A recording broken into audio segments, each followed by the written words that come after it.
Hi friends, விடாமுயற்சி படத்தோட trailer release ஆகி செம்ம பாசிட்டிவ் ரெஸ்பான்ஸ் கிடைச்சிட்டு வருது. நம்ம ஏகே ஃபேன்ஸுக்கு இது மிகப்பெரிய சர்ப்ரைஸ் மொமெண்ட் தான். ஏன்னா மகிழ் திருமேனி செம்ம தரமா கொடுத்திருக்காரு அண்ட் படத்தையும் வேற லெவலா ரெடி பண்ணிருக்காரு.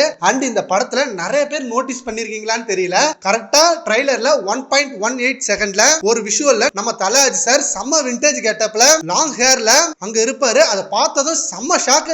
ஏன்னா மகிழ் திருமேனி லாஸ்டா ஒரு இன்டர்வியூல இந்த படத்துல தலாஜி சார் டோட்டலா 3 டைம் லைன்ல வருவாரு அப்படின்னு சொல்லியிருந்தாரு. அதுல ஒரு டைம்ல தான் அந்த லாங் ஹேர்ல செம விண்டேஜ் லுக்ல இருக்காரு. அண்ட் அடுத்த லுக்ல எல்லாம் நம்ம தலாஜி சார் ரொம்ப டிஃபரெண்டா இருக்காரு. அண்ட் நம்ம தலாஜி சார் மட்டும் இல்லாம இதுல அர்ஜுன் அவர்களும் ஃபர்ஸ்ட் ஜெயில இருக்காரு அண்ட் நெக்ஸ்ட் ஜெயில இருந்து தப்பிச்சு தான் வெளில வந்திருக்காரு. அண்ட் இந்த படத்தை பத்தி மகிழ் திருமேனி ஒன்லைன்ல சொல்லியிருந்தாரு, தனக்கு இருக்கிற லிமிடெட் பவரை வச்சு அவரோட ஒய்ஃபை எப்படி காப்பாத்துறாரு அண்ட் அவருடைய வாழ்க்கையில எப்படி போராடுறாரு அப்படின்றதான் இந்த படத்தோட கதை அப்படின்னு சொல்லியிருந்தாரு.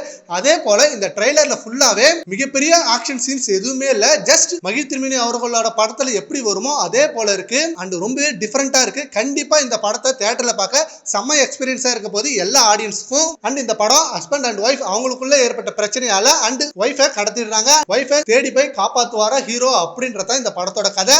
அண்ட் இது பிரேக் டவுன் படத்தோட ரீமேக்கா இருந்தாலும் நம்ம மகிழ் திருமேனி அந்த படத்தை ஃபுல்லா அப்படியே காப்பி பண்ணல. அந்த படத்தோட ஒன்லைன் மட்டும் எடுத்துக்கிட்டு இவரோட ஸ்கிரீன் பிளேவே அதுல வச்சு ரொம்பவே டிஃபரெண்டா எடுத்திருக்காரு. ஏன்னா நான் பிரேக் டவுன் படத்தை பார்த்துட்டேன், சோ அது மாதிரி இது இல்ல, கண்டிப்பா இது ரொம்ப டிஃபரெண்டா இருக்கும். அண்ட் ஆல்சோ இந்த படத்துல ரெஜினா கேசன்ட்ராவை காட்டும் போதும் அண்ட் நிகில் நாயர் இவங்க இல்லாம ஆரவ் அப்படின்னு இவங்க எல்லாருக்கும் செம்மையான இம்பார்ட்டன்ட் ரோல் தான் கொடுத்திருப்பாரு மகிழ் திருமேனி. அண்ட் இந்த படத்துல லாஸ்டா ஆன்போர்ட் ஆனவங்க தான் ரம்யா. அண்ட் அவங்களும் இந்த ட்ரெய்லர்ல ஒரு சீன்ல வந்திருப்பாங்க. அஜய் சார் அவங்கள்ட்ட பேசுவாரு. அண்ட் இந்த படத்தோட ட்ரெய்லர்ல இவ்வளவு ட்விஸ்ட் இருக்குன்னா கண்டிப்பா படம் ஃபுல்லா வேற லெவல் ட்விஸ்ட் அண்ட் சர்ப்ரைஸ் இருக்க போகுது. அண்ட் இப்ப ட்ரெய்லர் ரிலீஸ் ஆகி எல்லாருக்கும் ரொம்ப ஹாப்பியா இருக்கு. சரி, ஓகே ஃப்ரெண்ட்ஸ், இதுல நம்ம தலாஜி சார் அந்த விண்டேஜ் கெட்டப்ல இருக்காரு. அதை பத்தி உங்க ஒப்பீனியனை நம்ம கமெண்ட் பாக்ஸ்ல கமெண்ட் பண்ணுங்க. Thank you friends.